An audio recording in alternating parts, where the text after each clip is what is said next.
Shalom Bapak Ibu Saudara-saudari yang terkasih di dalam Tuhan kita Yesus Kristus. Hari ini saya mau mengajak kita merenungkan sebuah tema, seni berduka. Ketika kita berbicara tentang berduka, saya pertama-tama ingin mengajak kita berpikir tentang apa sih yang kita rasakan hari ini? Bagaimana perasaanmu hari ini? Mengapa ini perlu, Bapak Ibu? Karena hari ini ada begitu banyak orang yang mengidap suatu masalah kejiwaan yang bernama alexitimia. Alexitimia ini adalah ketidakmampuan untuk mengenali atau menyampaikan emosi. Ada begitu banyak emosi, tidak hanya marah, senang, sedih, tetapi ada juga khawatir, kecewa, terluka. Lalu ada juga emosi-emosi seperti terkejut, lalu berharap. Ini adalah bagian-bagian emosi di dalam hidup. Dan ketika kita ditanya bagaimana perasaanmu hari ini, kita dapat memilih dengan tepat. Itu artinya kita sedang dalam kondisi jiwa yang sehat. Berduka adalah sebuah masa di dalam hidup di mana kita merasa kehilangan. Kita merasa kesepian, ditinggalkan. Perasaan duka cita tidak hanya ditimbulkan karena kehilangan, kematian orang yang kita kasihi, tetapi juga bisa karena kehilangan hal-hal yang kita anggap penting dan berharga, kehilangan harapan-harapan yang kita percayai selama ini, dan mengalami begitu banyak kehilangan yang lain, yang kadang-kadang tidak didasari atau tidak disadari sebagai duka cita. Bapak Ibu, seni berduka adalah suatu ekspresi, penerapan, atau keterampilan di dalam mengelola emosi waktu berduka. Apa yang kita lakukan saat kita berduka, apa yang kita pikirkan saat berduka, bagaimana kita menyampaikan perasaan duka cita kita itu. Firman Tuhan di dalam Matius 5 ayat 4 berkata demikian.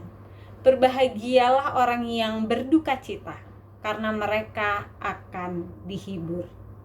Ketika sedang berduka, kita biasanya menangis, kita biasanya bersedih, tetapi ada juga orang yang di dalam dukanya memilih untuk diam, dan mereka hidup dalam kehampaan. Tapi anehnya, kenapa Tuhan Yesus berkata, berbahagialah orang yang berduka cita? Apakah Tuhan Yesus mengalami masalah dengan pengelolaan emosinya? Sampai-sampai waktu berduka justru kita harus menikmati dan senang. Bapak Ibu, mari kita artikan Matius 5 ayat 4 ini dengan kata-kata yang lebih sederhana untuk kita bisa mengerti maksudnya. Kata berbahagialah dapat juga diterjemahkan sebagai diberkatilah. Dan firman ini mau berkata begini. Diberkatilah orang yang mempercayai Allah sebagai sang sumber penghiburan. Diberkatilah orang yang mempercayai Allah sebagai sang sumber penghiburan, sebab saat duka cita itu datang, ia akan dapat penghiburan dan keteduhan jiwa yang sejati. Artinya ketika Tuhan Yesus menyampaikan ucapan berbahagia ini, Tuhan Yesus mau katakan bahwa orang-orang yang meletakkan pengharapannya di dalam Tuhan, meletakkan penghiburannya di tangan Tuhan, maka ketika duka cita itu tiba-tiba datang, ketika persoalan hidup yang berat itu datang, orang itu tidak akan kehilangan pengharapan, tetapi akan ada damai.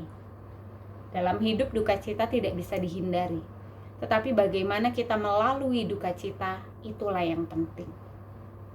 Melalui firman Tuhan pada hari ini, saya mau mengajak kita memikirkan hal-hal apa saja yang bisa kita lakukan di dalam masa-masa duka kita. Yang pertama adalah memperhatikan diri sendiri. Bapak Ibu saudara-saudari, ketika kita kehilangan sesuatu atau seseorang, pikiran kita biasanya fokus pada sesuatu atau seseorang yang kita sayangi itu, yang membuat kita sangat sedih dan kehilangan itu.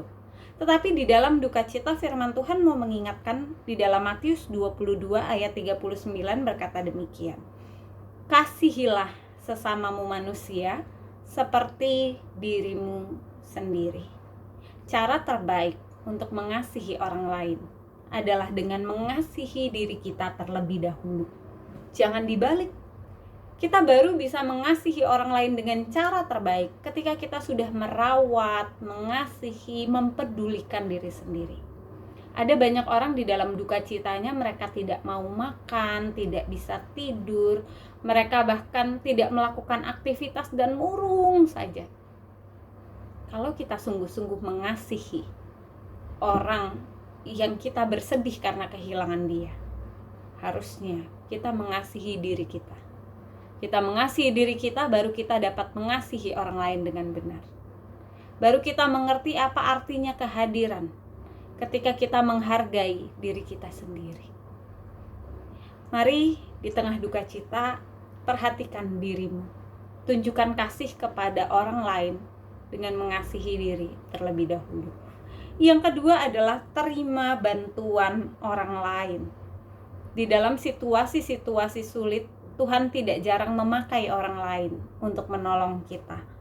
Firman Tuhan di dalam Amsal 17 ayat 17 berkata bahwa seorang sahabat itu menaruh kasih setiap waktu dan menjadi saudara dalam kesukaran. Atau ayat ini juga berbicara tentang seorang sahabat itu menaruh kasih setiap waktu dan menjadi seperti saudara dalam kesukaran. Di dalam duka cita seringkali Tuhan juga pakai orang lain menjadi alat untuk menghibur kita. Jadi jangan buru-buru tolak bantuan orang lain. Terima seperti kita menyambut Tuhan. Terima sukacita itu, penghiburan itu. Karena inilah perpanjangan tangan Tuhan melalui orang-orang di sekitar kita. Yang ketiga, jangan berusaha menghapus kenangan. Seringkali ketika pengalaman hidup yang buruk datang, kita buru-buru ingin cepat melupakan. Secepat-cepatnya nggak mau ingat lagi semua pengalaman buruk yang pernah menimpa kita. Tapi semakin kita berusaha untuk melupakan, semakin kita ingat, bukan? Bapak Ibu, firman Tuhan di dalam 1 Korintus 11 ayat 24 adalah firman Tuhan yang disampaikan oleh Rasul Paulus untuk mengingat, mengenang malam perjamuan Tuhan. Dan Tuhan Yesus berkata begini, inilah tubuhku yang diserahkan bagi kamu, perbuatlah ini menjadi peringatan akan aku. Setiap kali melakukan perjamuan kudus, Tuhan meminta kita untuk mengingat akan dia. Bayangkan murid-murid di malam perjamuan terakhir itu, ada yang berkhianat, ada yang berjanji untuk tidak meninggalkan Tuhan tapi akhirnya kabur. Ada murid-murid yang berebut ingin kekuasaan, duduk di sebelah kanan dan kiri. Ada murid-murid yang meragukan, tidak percaya dalam hatinya. Mereka semua melakukan kesalahan, tidak sungguh-sungguh mengasihi Tuhan malam itu. Dan bayangkan kalau mereka disuruh untuk mengingat, mengenang akan peristiwa itu setiap kali melakukan perjamuan kudus. Bukankah itu menjadi sebuah peringatan yang menyakitkan? Tapi justru firman Tuhan bilang begini, lakukanlah ini menjadi peringatan akan aku. Setiap kali kita mengingat momen yang sedih, setiap kali kita mengingat momen kehilangan, duka cita, mari kita mengingat hal itu sebagai peringatan akan Tuhan, akan penyertaan Tuhan, akan pertolongan Tuhan, akan pemulihan yang dari Tuhan. Mungkin kita sedih karena kehilangan orang tua kita. Kita sedih karena kehilangan pasangan hidup kita. Kita sedih karena kehilangan anak kita. Kita sedih karena kehilangan hal-hal yang kita peroleh dengan susah payah tiba-tiba hilang sekejap mata karena pandemi. Kita sedih dan berduka. Tapi kalau kita ingat lagi kenangan itu, biarlah itu menjadi peringatan akan Tuhan, akan pemeliharaan, pertolongannya. Jangan buru-buru lupakan kenangan. Beri makna baru kepada kenangan itu, yaitu makna perjalanan hidup bersama dengan Tuhan. Dan yang terakhir, terimalah penghiburan dari Allah. Berdoalah Karena doa itu bukan sekedar kata, bukan sekedar rutinitas. Mazmur 34 ayat 18 berkata, Tuhan itu dekat kepada orang-orang yang patah hati, dan Ia menyelamatkan orang-orang yang remuk jiwanya.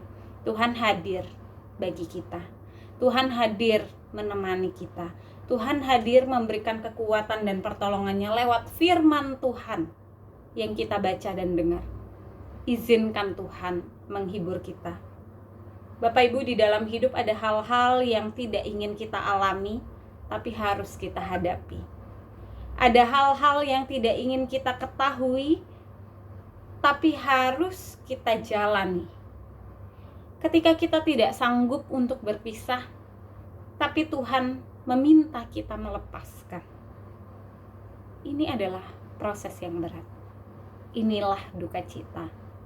Duka cita memang berat untuk dilalui, tetapi ini adalah proses pendewasaan iman dan pertumbuhan jiwa. Duka cita dapat memberikan kepada kita langkah untuk kita semakin mengenal Tuhan lebih dari sebelumnya. Ingat bagaimana Ayub kehilangan anak, kehilangan budak-budaknya, kehilangan ternak kekayaannya, kehilangan teman-temannya, bahkan kepercayaan istrinya. Dia berduka. Dan setelah melalui duka cita itu bersama dengan Tuhan, Ayub berkata bahwa dulu hanya dari kata orang saja aku mengenal akan Engkau, tapi sekarang aku sungguh mengalami Engkau dengan cara yang berbeda, cara yang belum pernah aku alami sebelumnya. Dan mari kita menghadapi masa-masa duka karena kehilangan ini dengan terus bersandar kepada Tuhan. Tuhan akan menolong kita, Tuhan memberikan kelegaan bagi kita, dan Tuhan memulihkan keadaan kita. Izinkan Dia bertindak, izinkan Tuhan menghibur. Jangan berusaha hapus kenangan, tapi beri makna baru tentang perjalanan bersama dengan Tuhan. Terima bantuan dari rekan dan orang-orang terkasih di sekitar kita, serta beri perhatian pada dirimu, karena kita baru dapat mengasihi orang lain setelah kita mengasihi diri, karena Tuhan begitu mengasihi kita. Kiranya Roh Kudus menolong kita, memampukan kita menjalani hari-hari di depan yang kita tidak tahu. Tuhan Yesus memberkati.